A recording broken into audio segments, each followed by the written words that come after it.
pass comes into Jordan. Here's Michael at the foul line. A shot on Elo. Good! The Bulls win! They win! James catches, puts up the three. Won't go. Rebound time. Back out to Allen. His three-pointer. Bang! Tie game with 5 seconds remaining. Iguodala to Curry. Back to Iguodala. Up for the layup. Oh, blocked by James. LeBron James with the rejection. Portland has 3 timeouts left. The Lakers have 2. Bryant. It's a shot. A chance to send the Thunder home. Lillard, long range three.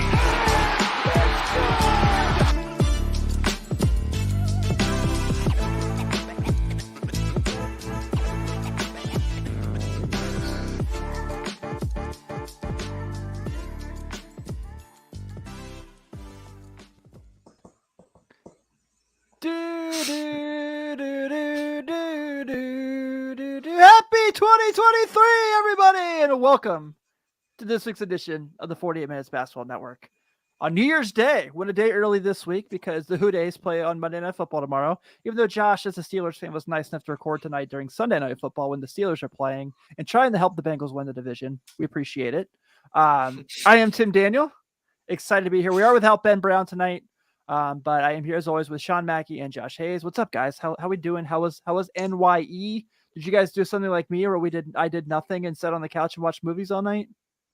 Absolutely, man. I gave my kids the option. Do you guys want to watch the ball drop and celebrate, or do you want to finish watching this Ohio State game? And they were like, absolutely, let's watch the Ohio State Georgia game. So that's what we did. Nice. Great game.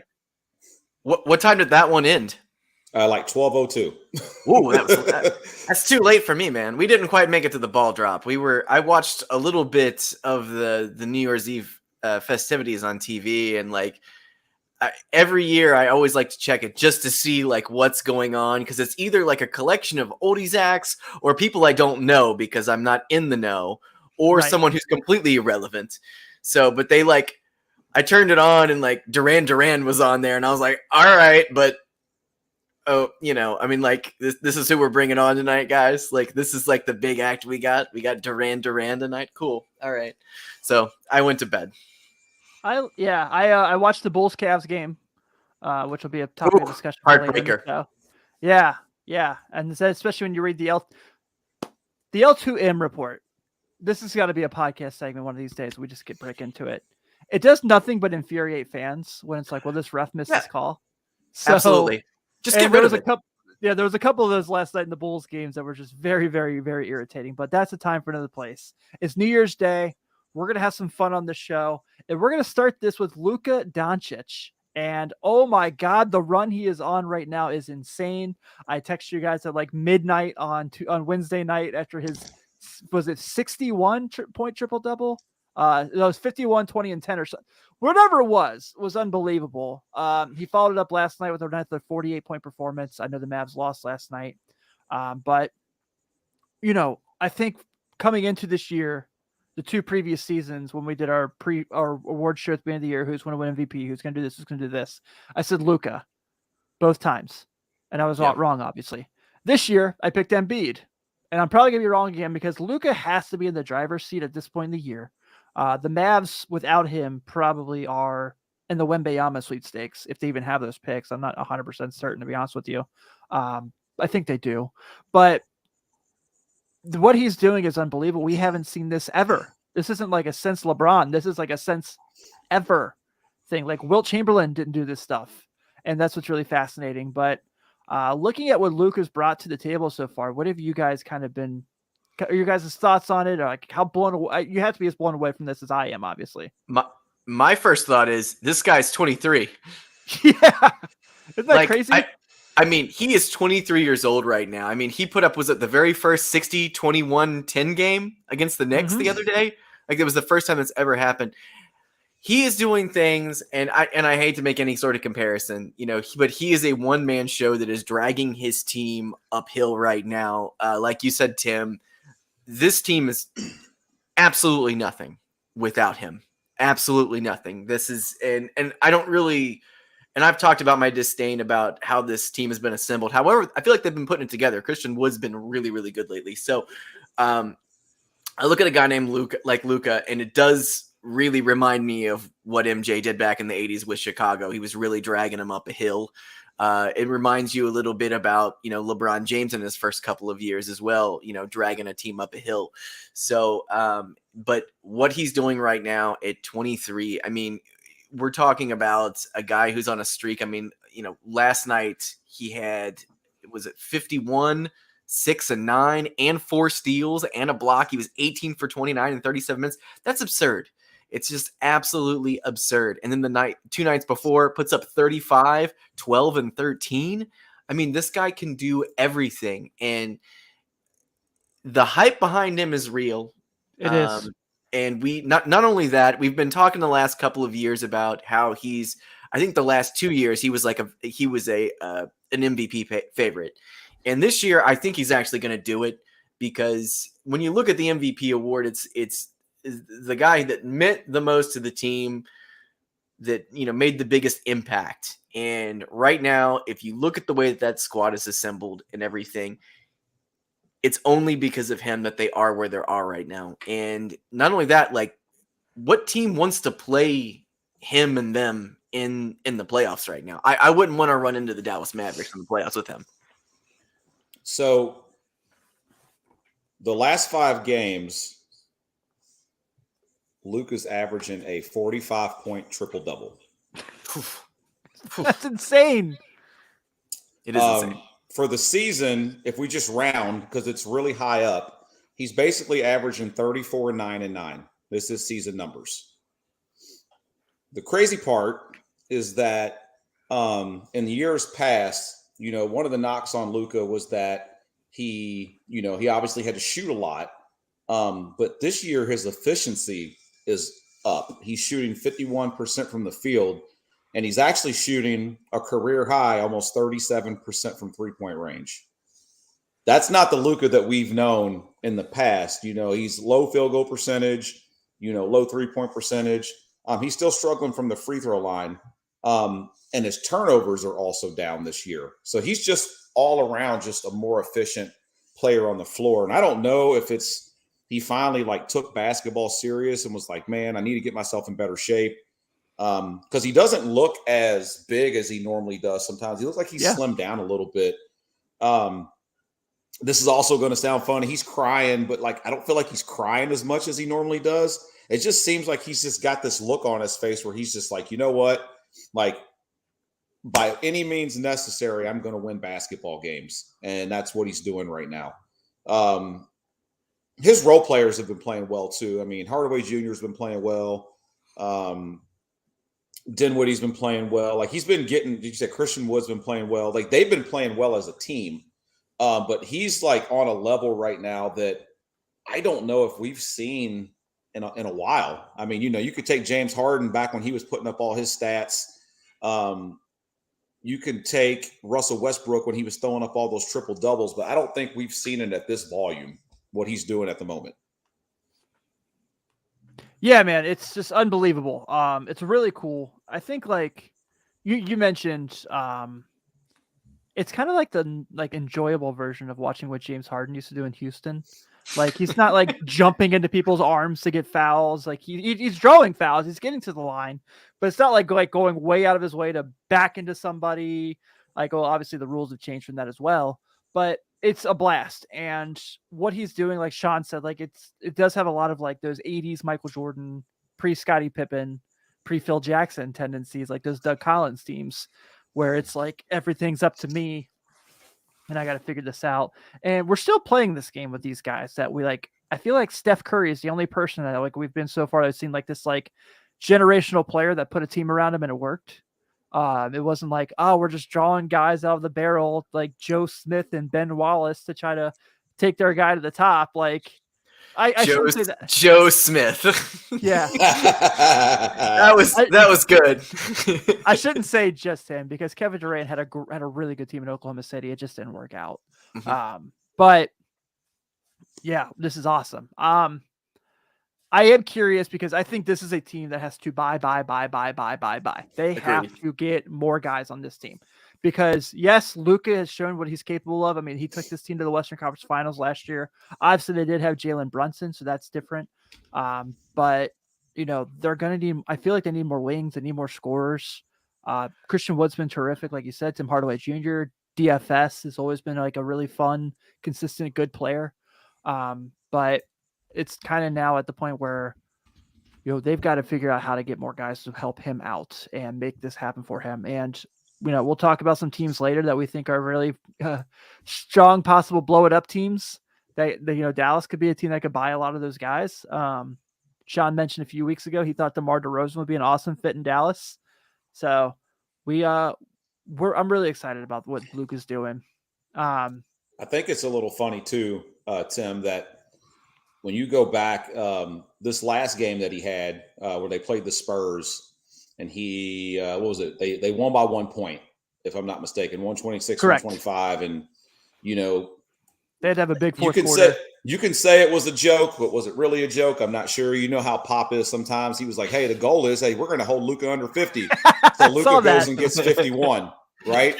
And I'm thinking to myself, is Luka in that like Kobe Michael category now all of a sudden where he's like, anything is now motivation, like feeding into his system where he's like, okay, you're going to tell me I can't score 50? Hold my beer. Watch this.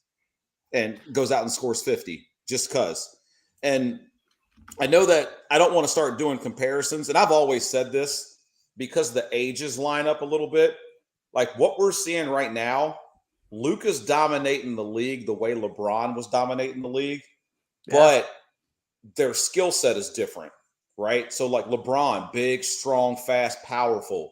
Luka, slow, not as athletic, tons of skill set on all three levels. I mean, I know James Harden was the one who started and made the step back three famous, but I think Luka might have perfected it and have the best step back three of anybody in the league. Dude, it's a blast. Like Luka alone takes them from like a team you don't care about watching to like amongst your like league pass favorites list. Right. They're sitting fourth in the West right now. Yeah, they have home court advantage right now. And those teams that are sitting in front of them have been playing some killer basketball as well. So that says a lot for them being in the 4th seed. Yeah, it's like kind of sucks that like Utah's winning. Because I would love if they could make a move. And this isn't just like for the stereotypical foreign white guy. But I would love if like Dallas went and got Lauri Markkanen to just be that sniper in the corner for Luka on a driving dish. That would just be such a great fit. They already tried that with Porzingis, man. It's not going to work. They're different players, man. They're way different players. Yeah. I don't buy the hype in Lauri. I don't. So you can show me him in a Utah Jazz jersey, whatever. You put him next to some other good players. He's not going to do anything. I mean, we'll test that theory in the All-Star game. Let's see it. Let's see it. That's true. By the way, Gary Payton the second is making his return tomorrow. Shams just put out. Finally. So that's big for Portland. Yeah, huge. Did you guys see the other night when they played Golden State and Clay shot that three at the end, like, and Gary Payton just turned around and left from the bench because he knew it was going in? Hey, I know we'll get into it, but what in the world is going on with Golden State playing at home and they just can't lose? Like they cannot lose at home, and then they cannot go on the road and win to save their life. We talked about it last week after you sent me all that research. I know we did, but I'm saying like even now, like Steph's out, Wiggins is out. They played at home, and Poole went for 40-something, and Clay went for 30-something, and they came back and won a game. I mean, it's like it's nuts. They're an infuriating team. They are. I mean, let's just face it. They're an infuriating team right now. I don't really know what to think about the Golden State Warriors right now. I don't even have like a thought, processed ready for them or anything. Except they're not as good as they were last year, obviously. Yeah, it feels like they kind of like put it all together last year as like a let's go for it, and then now it's like they're just really paying the price on their bodies and stuff. So, except for the one who's been hurt for 2-3 years, he's the one that's like, I'm here every night. Don't worry, I got this. So, let's talk about the Nets, because this is, you're talking about a team playing unbelievable basketball right now. I mean, at the start of this stretch, they were a 500 team, and now they're third in the East after winning 11 straight. Obviously Kevin Durant's Kevin Durant, and he's incredible. And what he's able to do on a nightly basis still, as far as being just the scariest 3-level scorer in the game, is so impressive. And Kyrie Irving looks comfortable. I think when you talk about the ups and downs of Kyrie's like career, a lot of times it's comfortability. Like that first year in Boston, he looked really good. The second year when he was like upset at the world, not so much. And you're shitting right now, like ever since he got past all this stuff that we talked about a few months ago, he's just played really well. And then the role players are stepping up so well since TJ Warren's been back. He's definitely taking some time to get his legs underneath him, but he's playing really well. I got to shout out my guy Edmund Sumner for what he's doing there. Joe Harris coming back. They're getting healthy. I think we're seeing, like, thank God they did not do this this Ime Udoka thing that was like rumored, and they stuck with Jacques Vaughn because he has been perfect for them. And it's obviously a lot of people are going to say, well, they have Kevin Durant and Kyrie Irving, and I get that. But Steve Nash had Kevin Durant and Kyrie Irving as well, and they couldn't put these runs together. And actually had like James Harden and like a bunch of dudes. So this is obviously impressive. I know it looks like I assume they're going to be big favorites in their game tomorrow night. But they do have a really interesting road trip coming up, where you're going to see some really good games like Miami. There's really good games in this series, and then there's a Chicago game at the United Center, which for some reason I can't really say because the Bulls somehow have beat the Nets this year.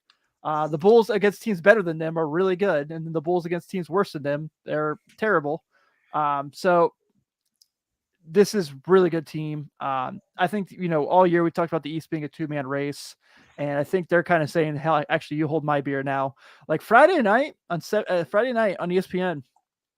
They play New Orleans. Like, I'm not doing anything that night, and I'm gonna love watching that game and just watching those two teams play each other.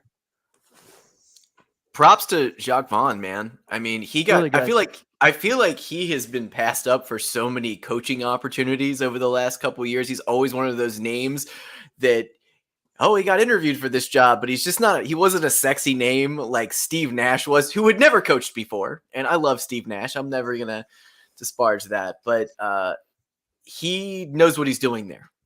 This is a team that 6-7 weeks ago we were really harping on as what is going on here. This is a complete cluster right now. What is this team doing? Ben Simmons doesn't look right. Kyrie Irving suspended. Kevin Durant's just there. He may ask for a trade, and here we are a couple weeks later. Number 2 in the standings right now. They are just what are they? Two games behind the Celtics for the number 1 seed right now. It's remarkable what they've done. Kyrie Irving also has looked awesome.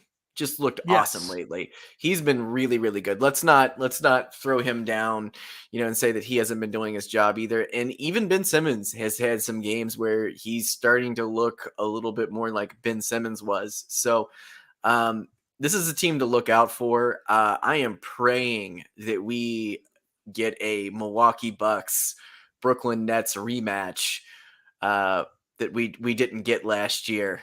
I would love to see those teams play each other again, and Kevin Durant going up against Giannis, I think would be just super duper duper fun. But looking at I was kind of looking at the Celtics next couple games, depending, see what they're playing the Thunder, they're playing the Mavericks, they're playing the Spurs, they're playing the Bulls. So they might, if the Nets cool down a little bit, I think the Celtics will be able to hold on to that number 1 seed. But I don't know, man. The Nets, all cylinders are on right now, man. They have been absolutely fantastic. And like I said, credit the coach, man. He's the one who's keeping this all together. So, with me, I'm always going to start the Nets with KD. He's been the one constant that's been there since everything has kind of happened. And the crazy thing for me when it comes to Kevin Durant is he's a couple years now removed from the Achilles injury. And most players, when they have that injury, we see them struggle. They don't have any lift. They can't get back and play the game they're playing. I mean, we saw it with Boogie Cousins. We're seeing Clay kind of struggle right now. But I feel like this guy is like aging like fine wine and getting better, maybe playing the best basketball that he's ever played since he's been in the NBA. And I'm not talking about him being this like all-time prolific scorer where he's scoring, 40 points a game every night. It's the efficiency that he does it at the size that he is. So for those who aren't really paying attention, like Kevin Durant's shooting almost 57% from the field this year. I mean, we're already how many games in? Almost 40 games in. Yeah. And this guy's shooting 56 point something percent from the field. His last 10, he's shooting 60% from the field. 60, 42, and 96 is his splits the last 10 games. Like, I don't know. In basketball terms, that's about as good as you could ever be on a court when it comes to like splits and like how efficient you are at tiers of scoring. And like, it's almost like he's getting better every game. Like he's having a bad game and his bad game's like 9 of 15 from the floor. Like that's unheard of. And on 9 shot attempts, he's got 30 points, or 9 makes, he's got 30 points. And then you topple that on with how Kyrie's been playing, and you get some of these role players in here. Like you said, Joe Harris has been playing well. The stat line won't show it, but Ben Simmons has definitely been playing some decent ball, especially on the defensive side. And Royce O'Neal and Claxton, and I can't ever say his name, the guy that got this, their 3-point shooter, Watanabe. Is that how you say it? Yuta. He's the only guy in the league that's shooting over 50% from 3-point range. So, like, they have figured out how to mesh that roster together and play.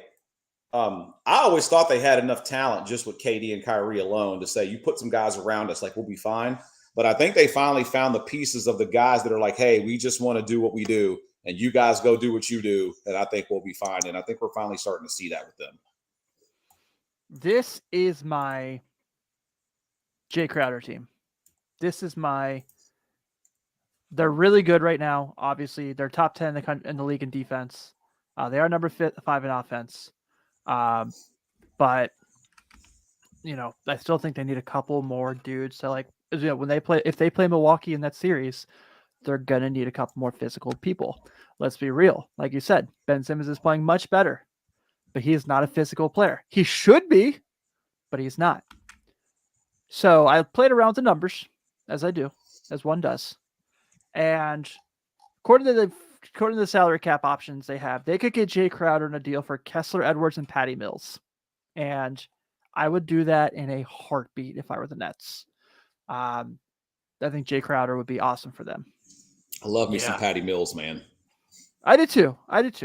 And what are they going to do with him and Chris Paul? I don't know. But, there's other options of salaries that are around there. But, look, I've been honest about this for a long time. I hate the Nets. I don't like them at all. But they're really good. And everything's kind of clicking for them.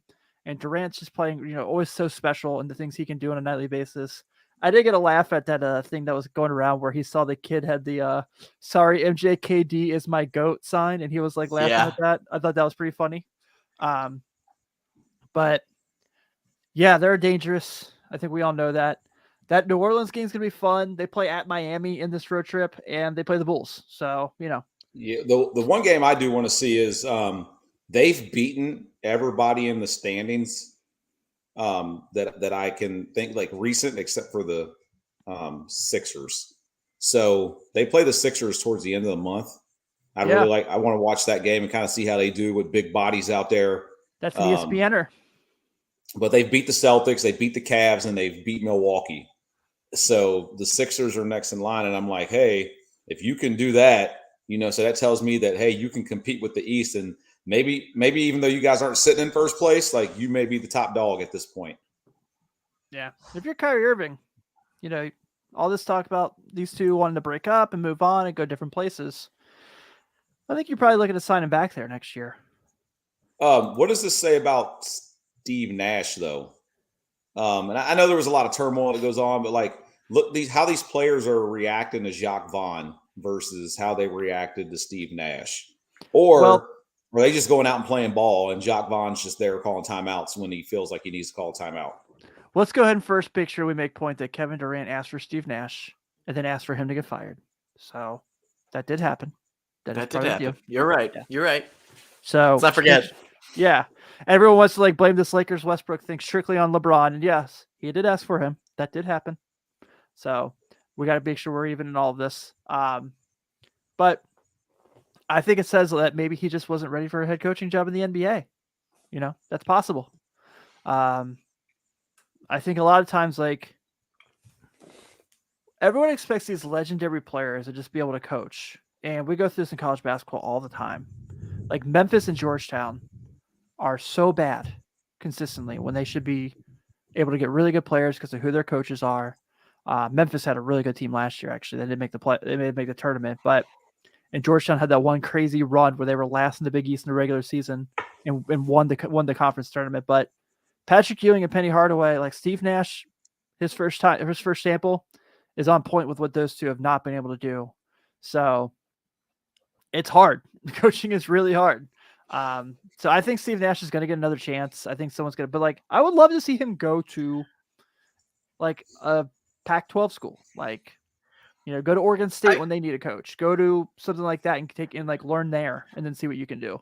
Just go back to Santa Clara.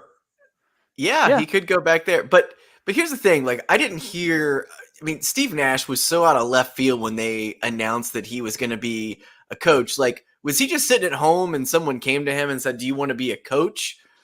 I mean, maybe he doesn't want to coach again after that. Like, I wouldn't after that. It's like, dude, I've won 2 MVPs. I'm going to, you know, is he in the Hall of Fame yet? Or is he going to be he's going to be in the Hall of Fame, but he's not already. You know, I just don't like, you know, maybe he just wants to enjoy retirement. I don't necessarily think the journey of basketball needs to continue for Steve Nash. And that's okay. You know, that's fine. Yeah, I think, like, you know, Magic Johnson had his chance to be a coach, and it was awful. Yeah, it was bad. So it was also bad when he did everybody. It was also bad when he did the talk show. Yeah, I think a lot of people forgot the talk show. Was Sheila E. For all the right reasons. Yes.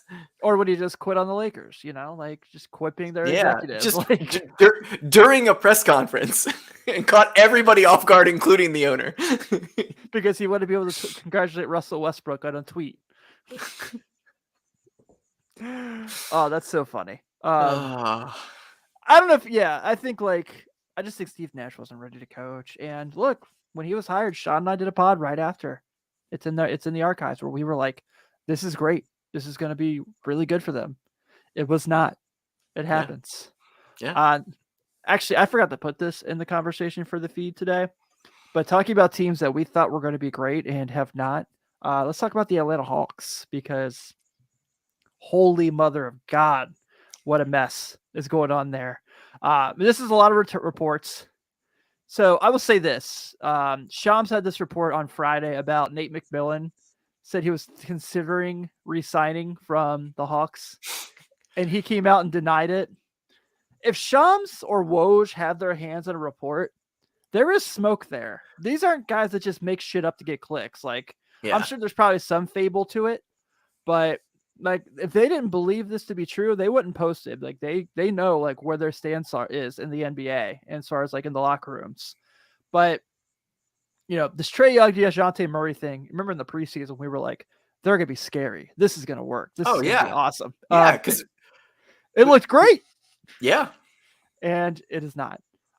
John Collins, like, every year, it's like the Hawks are like, the Atlanta Hawks are shopping John Collins to other teams. It's like, we know.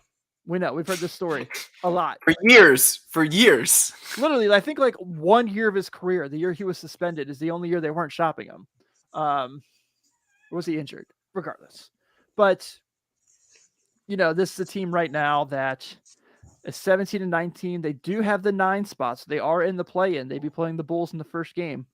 But they have lost, they've lost 3 in a row. They're losers of 6 of their last 10. Trae Young just doesn't look like Trae Young of the past. He'll have some moments, but I don't know, man. We're going to talk about next about like some blow up teams. I think this might be one of my big blow it up teams because I just don't think the Trae Young DeJounte Murray thing works. Clint Capella and John Collins, I don't know how they've like got through so long playing those guys in the court together because it's a mess. Dude, I agree, man. They've been together way too long. Like, So makes you appreciate a guy like Kevin Herter doesn't even it? more, right? Oh, yeah. We're Oh, watching yeah. him out in Sacktown. I mean, he's balling out right now. And now you realize, like, man, maybe he was kind of like the glue to that team that kind of held them together. Kick out, dish. Guy in the corner can hit shots, and he did a lot of things maybe we didn't see because the Hawks wasn't on TV all the time. But I'm starting to wonder if like letting him go was a big deal. Yeah, he was the Kyle Korver of this team. Oh, that's a So, great comparison. yeah, Because like they're he both was, white and shooters. well, no. No, because Kyle Korver really was the glue of the 2000 the late 2000s, early 2010s team that ended up making it to the Eastern Conference Final. Like I think he was the main glue of that team. And when he ended up going to Chicago and they ended up blowing all that up, man, that team looked different after him, and I think it looks different without Herter there. I mean, like you said, Tim, this is the two big guys have been together for too long. John Collins has been attached to every single trade rumor for the last 4 years, period. And I apologize if you heard my kittens in the other room. I think they have separation anxiety and they're crying. But anyways,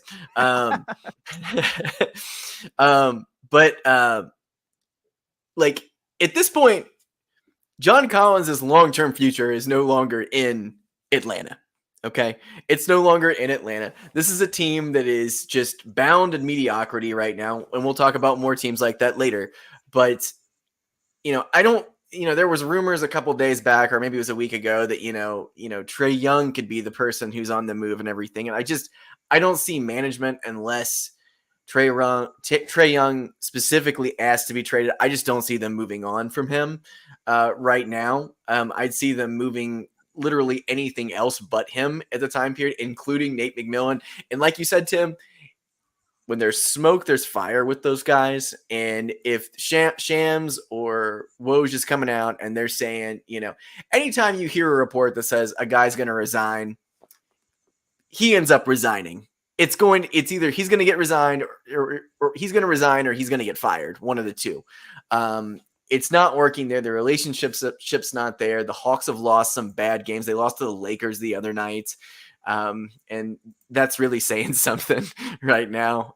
They also lost to the Bulls about a week ago. But they've also played the Pacers. They played the Nets, they got beat down a couple weeks ago by the Magic. So, this is a team that is at a crossroads because we thought that they were at a certain point. A couple years ago, I feel like we thought that they were kind of like the next big thing.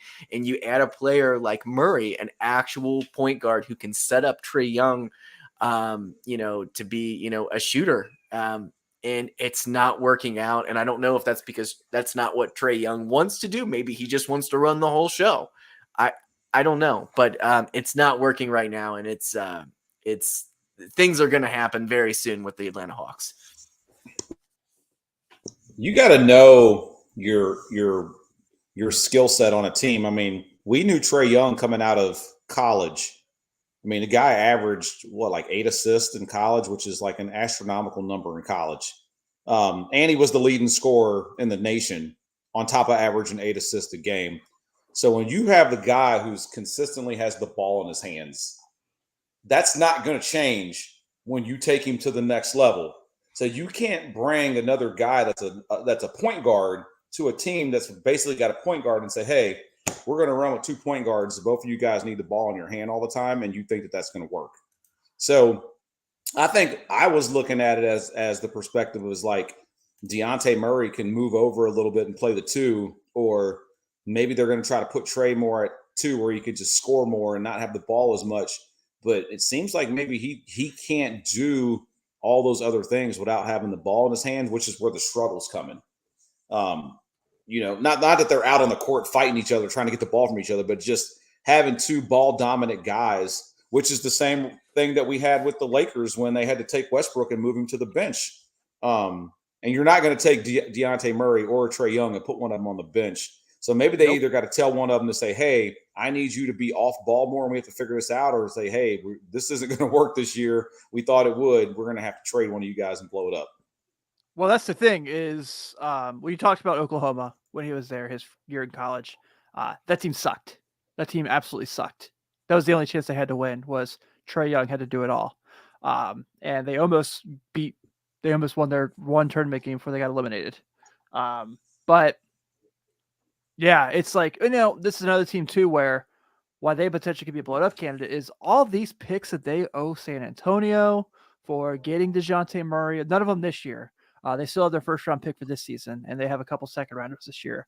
But it's, there's a lot of the mess there.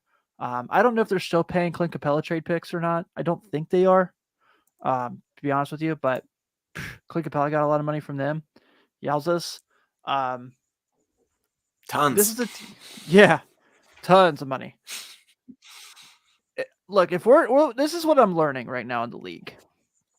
If your big is not Joel Embiid, Nikola Jokic, do not pay picks for them.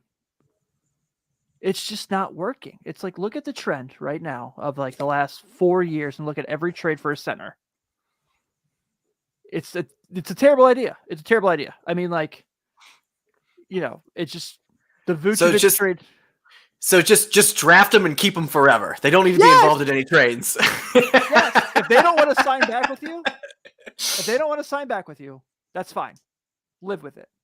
Like, but other than that, dude, this trend is not like the proof is in the pudding on this one. You draft them, you keep them forever. That's it. That's the deal.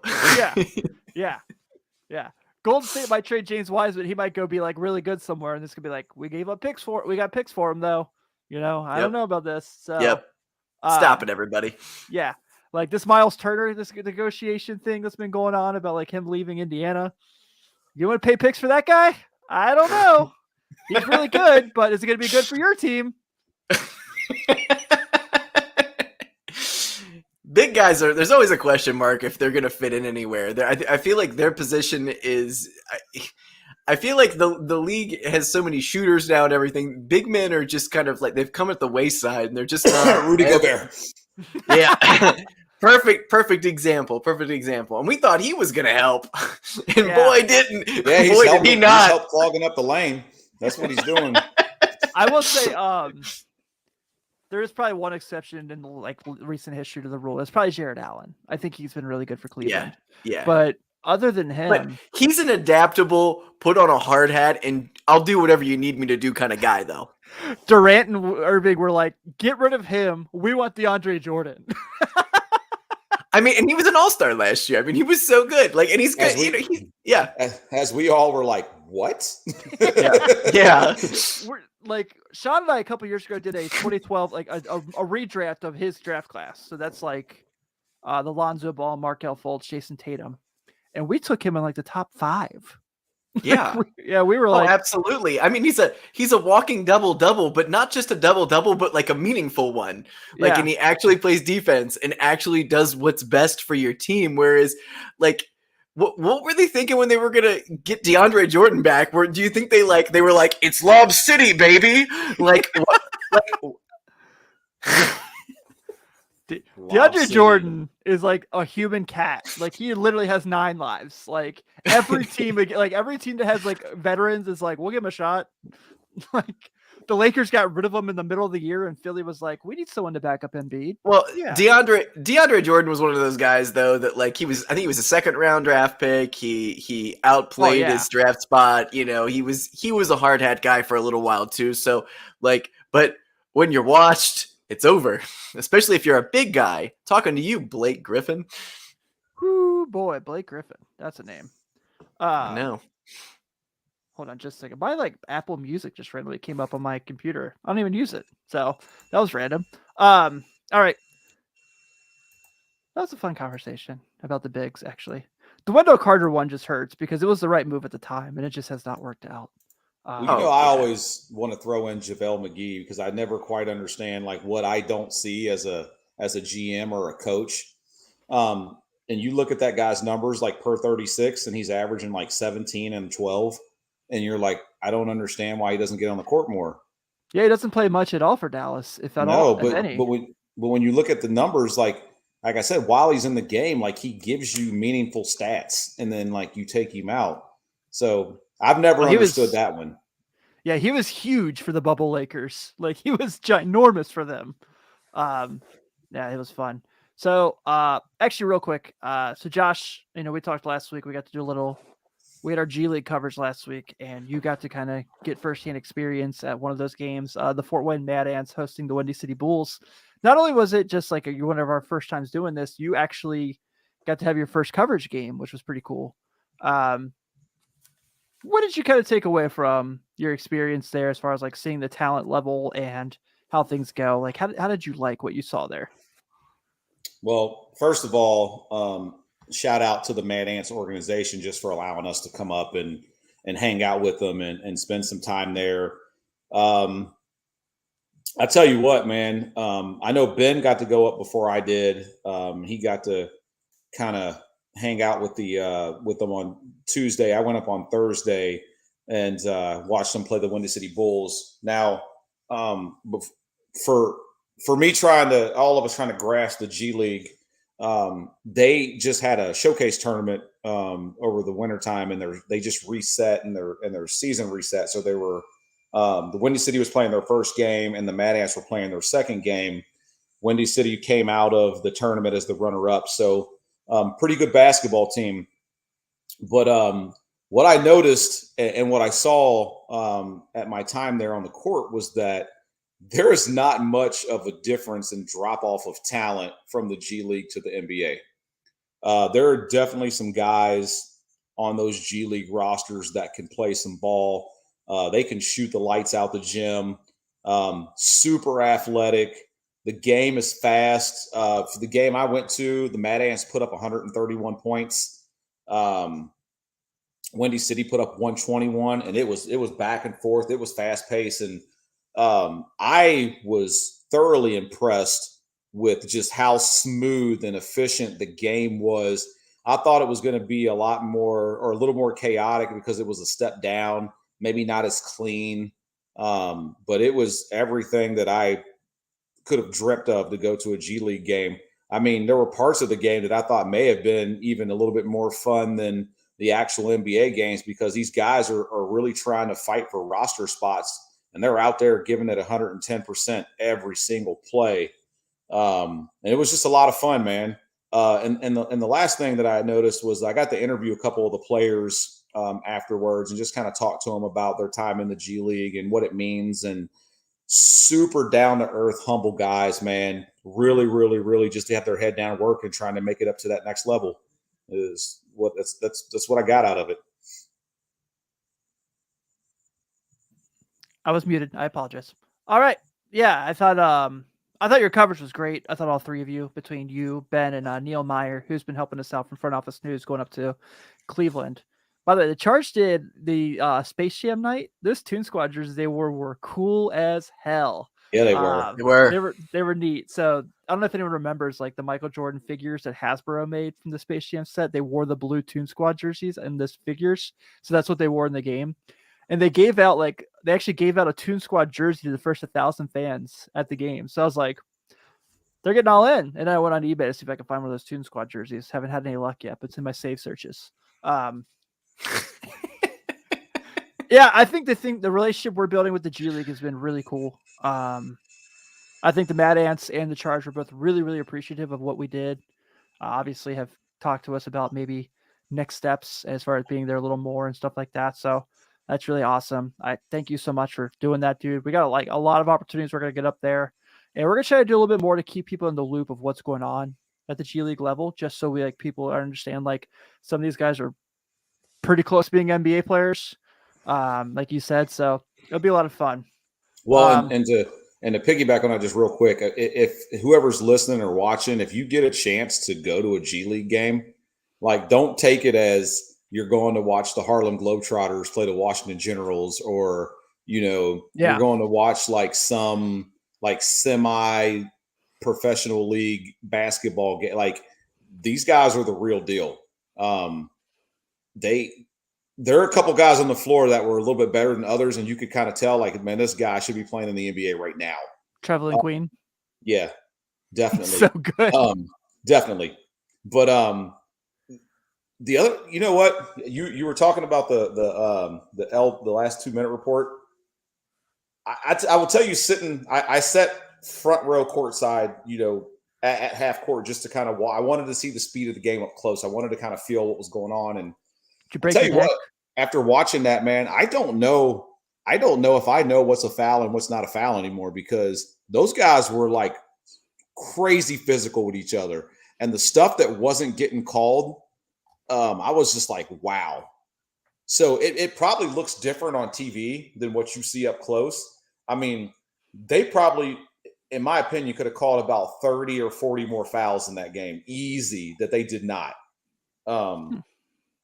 So for all of us who are saying like the NBA and like basketball is not physical, and come sit real up close and watch a game. I was like, you'll change your perception of that real fast.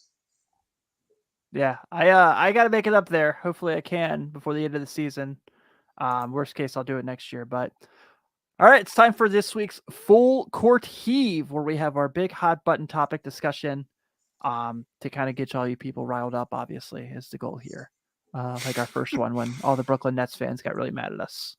We love riling people up. Yeah, it's our bread and butter. Folks, we are now just 2 weeks away from everyone in the league, except for certain players like Kat and LeBron, are eligible to be traded. We're here to talk about the teams that it's time to blow it up. Time to move on, cut your losses, and move forward, and try to do what's best for your franchise. So we're going to talk about our best blow it up teams. We've already talked quite a bit about the Bulls this season. I'm sure they'll come up. But Josh mentioned earlier Rudy Gobert. So I'm going to say, for me, Minnesota, it's time. It's time. D'Angelo Russell is an unrestricted free agent at the end of this year. So you don't want to get nothing for him. If you can move him somewhere, even if there's half a year to like Miami or something, do it. Cat, you can't trade this year, but you can trade in the offseason. I think we have enough tape to know that this whole Rudy Gobert Cat thing is not a good idea. Where this is a team that probably needs to just figure out what's best for Anthony Edwards. And that's probably where they need to stick to it. I think Cat's been there long enough. I think Cat's a guy who could be like a third person on a championship team who could really help them get over the hump. So I'm going Minnesota for my first one. I like it, man. I like it. I am completely on board with that team blowing everything. Everything you said there was perfect. Like, Minnesota just needs to make this Anthony's team, because he is the best player. Anthony Edwards is the best player on this squad right now. D'Angelo Russell, I don't know what kind of deal he's going to get next year. If someone trades for him, do they re-sign him? I don't know what he is anymore, because we're 4 years removed from him being in Brooklyn, or 5 years removed from him having that one like dream season in Brooklyn. And Cat, the fact that you said that he might be the third best player on a championship team. Thank you. That was ballsy. I like that. And it's true. I think we have to stop treating him like he's some crazy superstar. He has not moved the needle at all in Minnesota. At all. And then we put Rudy Gobert. So it's like, okay, Cat, we got somebody who's going to do the dirty work for you. It's going to take up space. Is going to rebound the ball. That, guess what? Still doesn't work. Also, Rudy Gobert is irrelevant. Just irrelevant. And I think he came out the other day. Someone was talking to him and he said, NBA GMs know my value, which is hilarious to me, because it's like literally like he's been on what, 2 all-star teams, 1 all-star team? He was the last pick. He was the last pick. Yeah, and it's and that is not surprising at all to me, because he just doesn't seem like someone that anyone wants to play with. So I'm with you on that one, Tim. I think that the Timberwolves are a total blow it up team. Keep one guy, but the problem is the Timberwolves are always a blow it up team, man. Like they are so sad. They are such a sad franchise. They've never been close except for that one time 2004 Western Conference Finals, I think. That was it. So go. Yeah. Blow it completely up, man. They do have some players people would want. So go for it. Get some picks. Yeah. Who else Sorry, is one they want to Minnesota. suggest? Go for it, Josh. I have a couple, and mine are going to be a little higher up on the list. There's some teams that are kind of competing right now. So my first team, and this is going to bank on a lot that happens this year, but the Portland Trailblazers. I like it. I'm excited for this. Look, they've not done anything, absolutely nothing. Like, we have Dame Dollar, and that's all we need, right? And they're like, we can win with this guy. And they can't get even remotely close to almost sniffing what a championship looks like. So you get a guy like Dame, who we're talking, who could arguably, we could say maybe a top 2 or 3 shooter in the league, right? When healthy, you definitely could put him in the upper echelon of players. But when they got rid of McCollum, I think that should have been the red flag for everybody to be like, hey, man, we thought it was these 2 guys right here that was going to make us or break us. And we just sent one of them on his way because we were going to put all of our trust in Dame. And we got some guys around him that we think are going to be all right. But we were completely wrong about that. And we're trending right now in the 8th spot, but they just need to let him go, man. They need to let him go. Some of the older guys they got on the team, like Nurkic and some of these guys that are making high dollar, like they went and got Grant, and they thought Grant was there. They paid Simmons a good amount of money. Like the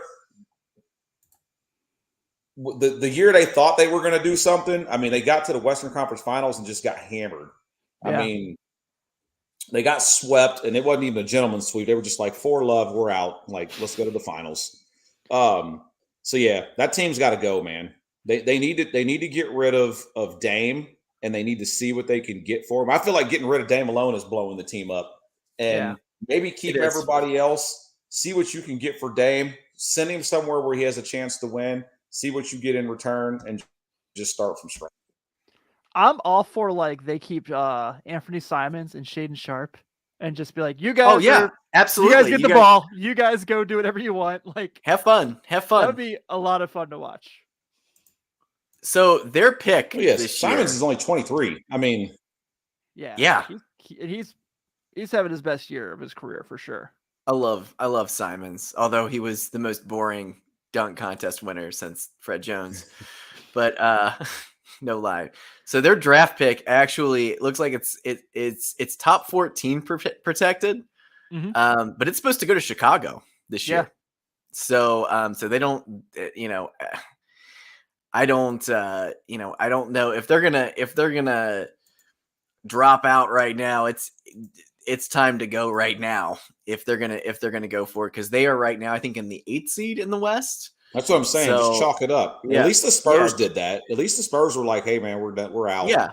That pick was for Larry Nance Jr. in the Lauri Markkanen 3-way trade. Yeah. Mind you. Yeah. Well, it seems like forever ago. Yeah. You said you had another one too, Josh? Oh, I was just going with that one for right now. I wanted to hear what Sean had. Okay. Okay, so obviously, we'll talk about Chicago. I want to talk about them, but the Washington Wizards are my pick. This is although I don't want to see Victor going to Washington. No, like I just don't think they deserve anything. Like, this is one of those teams that, like, no, I'm serious. Like, I agree. Like the Pelicans were like a new franchise. They got Zion. They got awarded, when you're a newer franchise, I feel like sometimes you're gifted something. The Orlando Magic with Shaq, every once in a blue moon, you are gifted a great player, and just sucking year after year. And when not sucking, just being downright mediocre it just doesn't feel like they should be rewarded for it. But the Washington Wizards are definitely my team to completely blow it up. Bradley Beal has been there too long. He is, I know we were kind of talking about this earlier, Tim. I think he's kind of a bad team, good stats guy at this point in his career. I don't know why, I know why he's still there. He's there for the money, but I don't know what his value is in the rest of the league right now. I mean, I don't know what you would I don't know how much better your team becomes with this. Is this a guy that the Dallas Mavericks look at? Absolutely. Do they have enough? Do they have some assets to throw at them? It's like, do you give them Bertans back? And some future draft picks. Do you throw in Tim Hart? I mean, I don't know what Bradley Beal is worth out there right now in the trade sphere, but he is awful. I mean, in this team, I mean, when you look at the rest of their roster right now, I mean, there is, Kyle Kuzma probably has the most trade value right now on this team, honestly. And he's mainly because he's already said, like, I'm not signing back here. Like, he's already said, like, I'm going to be an unrestricted free agent. Yeah. So, and Kuzma's won a chip. He's won a chip. I really loved Kuzma the first couple years he was in the league because he played much higher than his draft spot. He was just a really kind of hardworking guy, and I think that's why he ended up sticking around on the Lakers for as long as he did. But he's a guy you need to get rid of right now. Like he has value. I think he helps some teams. That's he's one of those dudes. Porzingis, I wouldn't touch him with anything right now. So I don't know how you get rid of Porzingis right now. I don't know who stays here though. Does Hachimura stay? Do you hold on to Denny? There's just like nothing about this team that is super duper appealing, except for like I said, Kyle Kuzma. He's the guy that I would want to go ahead and get rid of right now because he's got some trade value. Someone's gonna want him. I don't know where he fits anywhere really. I can't think of a team. Give me a team, Tim. The Knicks. I love Kuzma on the Knicks as a Kuzma space on the creator. Knicks. Well, see, that might be something because they're talking about maybe getting rid of Obi Toppin and maybe trading him down to I think Indy right now, and he's been attached to some trade rumors for Indy. So I like that. The Knicks are another team that's kind of at a crossroads, but at least they're doing something, whereas the Wizards are not. But get rid of it. Looking at their let's see here. Let's see how many draft picks they have right now. So let's see. I will say this while you're doing that. Yep. They could get a lot for Daniel Gafford. Like Daniel Gafford's a really good player. Yeah, he's definitely a guy that that has some value as well. So they own their pick this year if it's top 14. If not, it looks like it goes to the New York Knicks. If this is going to be the same with pretty much any team that we talk about at this level right now. The most valuable draft asset of the last 25 years is up for grabs right now. And he is worth more than any other player that you have on your roster right now. He's worth more than Bradley Beal. He's worth more than Damian Lillard right now. I mean, which is crazy to think. He's worth more than DeMar DeRozan and Zach LaVine. Guys, if you're mediocre right now, what do you have to lose? I don't understand a team's want to be in the play-in game this year. And we talked about this at the beginning of the season, Tim. We talked about this. What would you rather do? Win the title this year or win the NBA draft? And we both kind of agreed that it would be more exciting to win the NBA draft this year than actually win the title, which is dumb. It's really dumb, but it's kind of true this year. And if you're mediocre, you have nothing to lose right now. So to further on your point on the Wizards, so this is what their situation looks like for draft picks right now. They are owed a pick from Detroit, but it's top 18 protected. Okay. They're owed a pick from the Wizards. I mean, they are the Wizards, duh. But they have that pick that's protected 1 through 14. Like we owe ourselves. And then they have a pick from Dallas that's top 10 protected. And then they've got the Minnesota pick that's unprotected right now. That's the Knicks, I should say. So that Knicks thing gets really interesting, like you mentioned, from the Wizards. So this is kind of like the crossroads for them for sure. We talked about, like, I don't think of Bradley Beal as high as I once did. Like, his ceiling has been third team All NBA once, which, look, All NBA is All NBA. That's great. But, you know, this is a guy who hasn't played outside of round 2. You know, ever. So It's like, you know, maybe you're Miami and you say, like, look, we're done with Kyle Lowry. We'll take his contract the rest of the year if you give us Bradley Beal, and we see if we can make this thing work with Jimmy. Don't do that. That's a terrible idea, but it's been talked about on the internet. So I'm just going to go and do this. Uncle Sam, we don't want you to do this. That's almost like a move that the Lakers would do if LeBron was running the team. I have already played the idea that you can do Westbrook for Daniel Gafford and Bradley Beal and laugh my ass off that it works. Okay. So yeah, but that doesn't help the Lakers either. And you know, if we're talking about blow it up teams right now, we're talking about blow it up teams. The Lakers' biggest issue is Anthony Davis. The Lakers' biggest fixture is Anthony Davis. It is. And he's hurt again. Yeah. So, I am shocked. All right. My other blow it up team, Toronto. Bro, I promise you that's who I was going to say. Dude. Yeah. It is like Scotty Barnes taking this step down this year from last year when he was like the only guy who could touch Evan Mobley for Rookie of the Year and beat him for it. Yeah. Pascal Siakam's obviously tremendous. He's incredible, but this is a team right now who is on the outside looking in when it comes to the play-in. They have 2 picks. They have their 2 picks for this year. They don't have any situation where it's like they owe this guy a pick or they owe that guy a pick or that someone owes them a pick. And the roster is just kind of goofy. Fred VanVleet just having this drop off. Scotty Barnes having this drop off. You know, you look at like their veterans, they definitely have talent that people would love to have on their team. I just think that whatever they had to do to win the 2019 title, they've paid for it ever since. Whatever voodoo magic that happened there. Yep.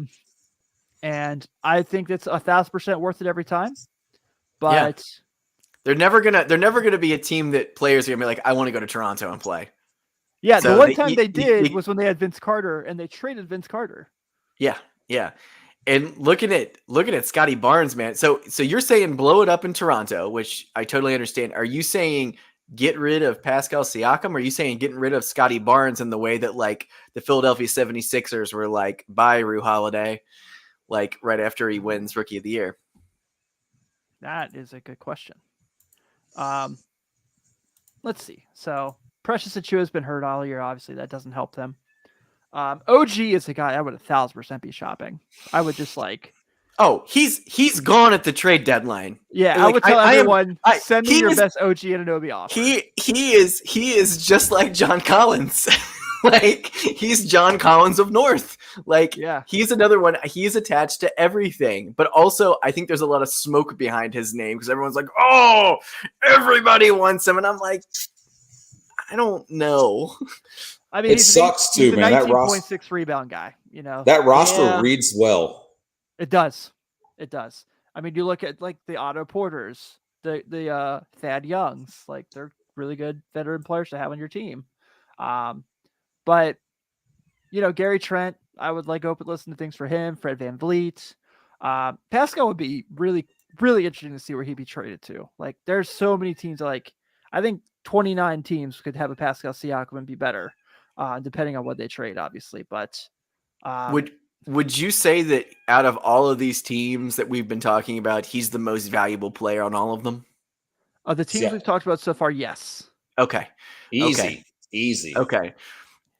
So, and he is a big man, but he's a stretch big man. So, yeah. What? From my point earlier. Yeah. What does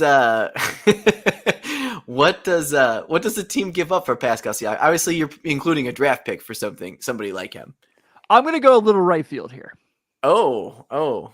So because we You're always saying talk no, about you're like, no, I'm gonna be breaking my own rule if I say that. I was trying to get you on that one. You've been like, yeah, trade one for him, and you didn't bite, and I love it.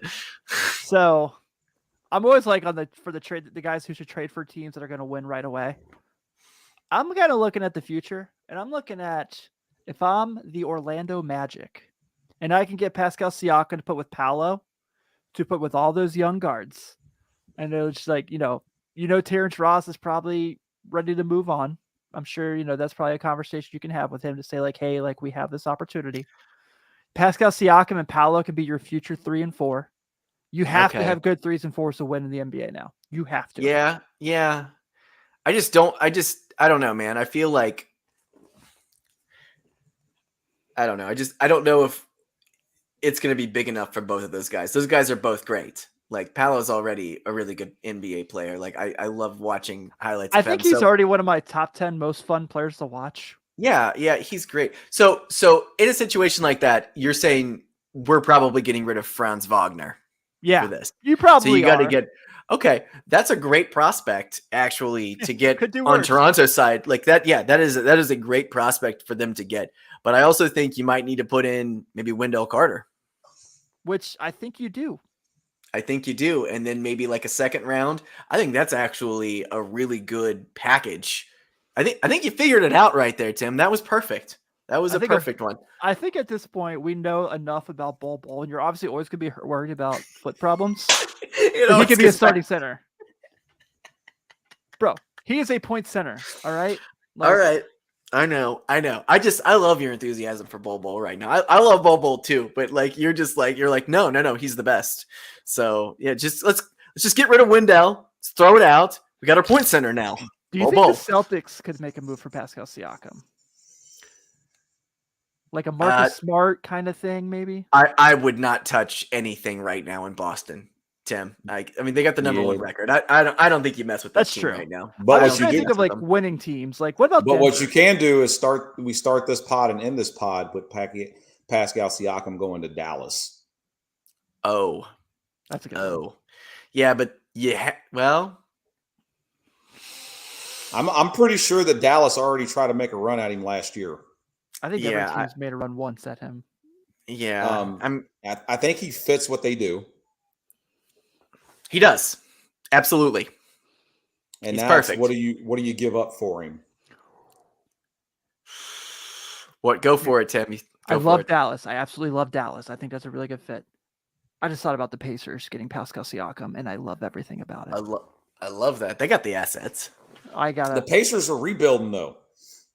Are they? They're the Pacers. They tell us this every year. They're rebuilding every year, man. They tell us like, yeah, we're gonna rebuild, and then they luck into some guy in the draft who ends up being way better than everyone thought he was, and they are like, all right, cool, like we'll just go beat the Clippers. And you gotta give up Ben Mathurin or something if you're trading for Siakam. I think the Buddy Hield Miles Turner deal could work there. I wouldn't trade Siakam for those two. If I'm Toronto, nah. This is about blowing it up, Sean.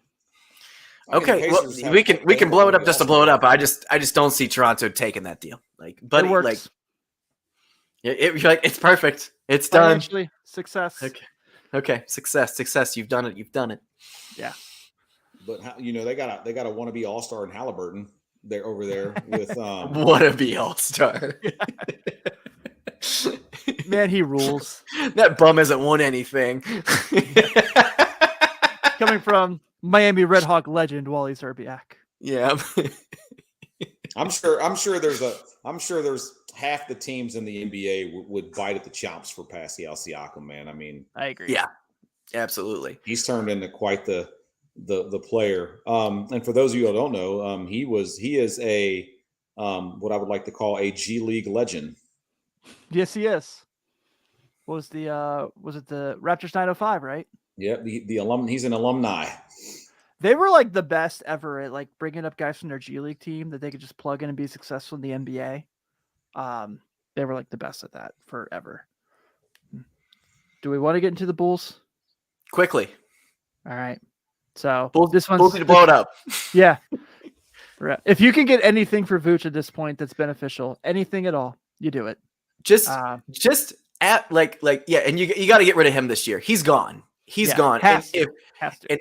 And I will not be able to contain my anger as a fan for not just only the Chicago Bulls but for the NBA if they do not move him by the trade deadline. Because and if you're holding on, you're just holding on for some sort of weird grudge, just to be like, we didn't lose the trade to Orlando. You did. Right. You did. But, but at the time, absolutely. I'm trading Wendell Carter every time because he was not bringing anything to the table. And I was completely off on him. And I'm going to be honest. I'm still not a huge Wendell Carter fan. I'm just going to go ahead and say it, but Wendell to Toronto, heard it here first. Yeah, DeRozan needs to go. He's too good. He's too valuable someplace else. He's, going to be getting into the twilight years of his career here soon. I don't even know if you keep Zach LaVine. This Lonzo Ball signing, everything that they have done has not worked. Like they put all their chips in and they have failed so spectacularly that it's just, I don't know where you go from there. You guys remember our face when we found out that was happening? Dude. Oh yeah. Yeah. We went out here and did a pod and we were like, it's going to be great, guys. It's going to be great. This is happening. It's going to be great when you get a point guard who can't walk upstairs for 2 years. It's going to be awesome.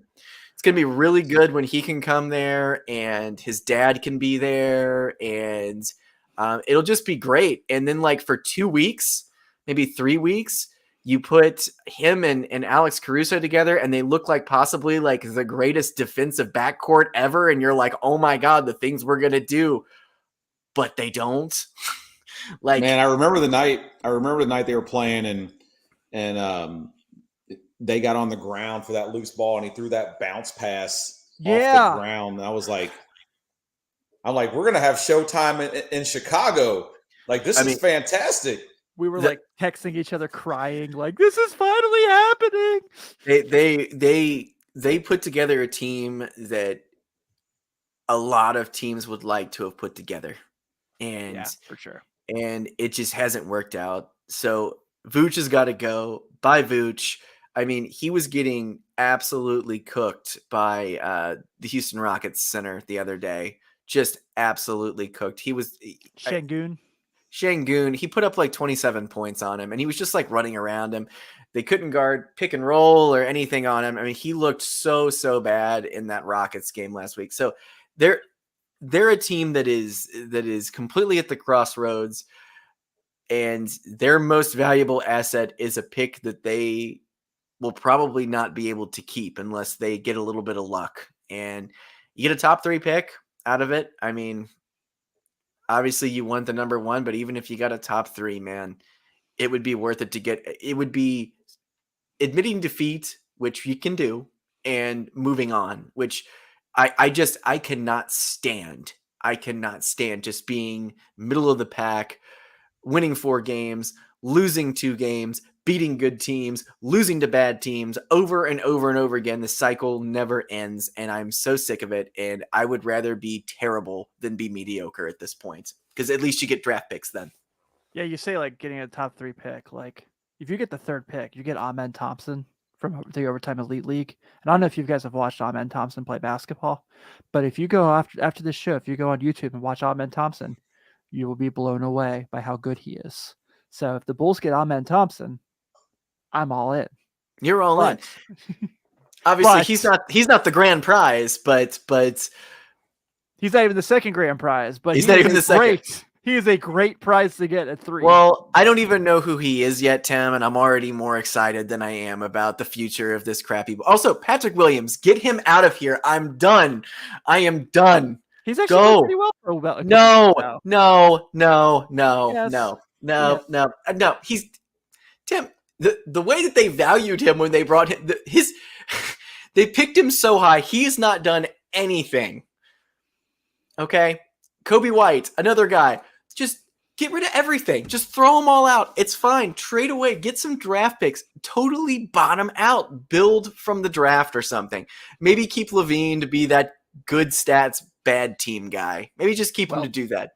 that contract is going to make him that guy because I don't think a lot of teams are going to be willing to take that contract. So, Yeah. The only thing that I feel that the Bulls can do, which I don't think anybody's willing to do, is give up next year's draft pick, which would be a lottery pick for DeRozan, and how many ever other draft picks they'd have to give up. Or it's the same thing for Zach LaVine with a chance to get Victor. And if that don't happen, like, I don't know what you're willing to give up for either of those two guys. Because our pick next year is gone, right? Like I want to say our pick's going to somebody else, Orlando, if I'm not mistaken. So right now Orlando has the Bulls pick but it's top 4 protected, meaning if the Bulls pick in the top 4, they get to keep the pick. 5 on, it goes to Orlando. So good on Orlando. Jesus. Yeah, talk about robbery. So that's the only way that would make sense to try to trade away to get some picks. Yeah, they have Portland's pick, like Sean said earlier, if it's not in the lottery. So some weird rule with trading picks in basketball, man. So it's like that. I use this all the time. It's the GIF in The Hangover when Alan is like watching the counting cards and you see all those equations going around his head. That is like keeping up with draft picks and all the rules. Yeah. And Sean mentioned earlier, talking about the team needs to blow up the Lakers. We all knew that already. There's nothing they can do about it. So speaking of the Lakers, real quick, I was reading somewhere that apparently Austin Reeves is going to be in pursuit of a contract higher than Alex Caruso got. So he'll be playing for another team, right? Yeah. Well, they also, the Bulls got Caruso, I feel like, a little bit cheap. Yes, they did. They got Caruso. But the Lakers didn't even offer him that. Yeah. Yeah, he was wanting to stay in LA too, and he was like baffled that they didn't offer him anything, and what he could have given that team. But I think if this Lakers team, I mean, LeBron boxed himself in by making himself not tradable until the summer, but I really do think if they're in bad shape by the end of the year, which all signs points that they are, he might actually request a trade and get off there. They may work something out because send LeBron back to Miami. Let's do it. I'd be down. I'd be down. Even though your take has always been go back to Cleveland. Yeah, I just feel like the Cleveland's moved on with what they've been able to put together. I wouldn't trade anybody that they have right now. I mean, no, absolutely not. Actually, I wouldn't trade anybody for him. So, yeah. I mean, I love what they're doing in Cleveland. Just let it go, man. Yeah. When people are like, well, Danny Ainge obviously won the trade because the Jazz are in playoff contention. Like, have you guys seen that Donovan Mitchell's an MVP candidate this year? Yeah, absolutely. Yeah, he's perfect. It was a perfect place for him to go. So, Jamie Bickerstaff was like, here you have to play defense, right? And he's like, I'll be the best defender that you guys have as a guard, and he has been. So, but most Utah fans are like, I don't get it. Like, we traded away Rudy and we traded away Donovan, yet we're still in the playoffs. Like, I don't understand. Like, I went to 3 games last year and they were pretty good. So what happened? What's changed? All right, guys. Well, we went on here for a little while just talking about all this stuff, and this is a lot of fun to do on a Sunday night. So thank you guys all for tuning in. I hope you guys had an awesome new year. And of course, if you're watching this, whether it's live or on the rerun on YouTube, thanks for watching. Please take a couple seconds to subscribe to our channel. Please, whatever podcast app you are using, whether it's Spotify or Apple, please take a second to get a solid 5-star review. That goes a long way for us against Algae Rhythm. And of course, if you want to support the brand, go to 48minutesnetwork.merchmake.com and buy some gear. It really helps us out a long way there as well. So thank you all for tuning in. We'll be back to our regular time next week. Happy New Year, and we'll talk soon.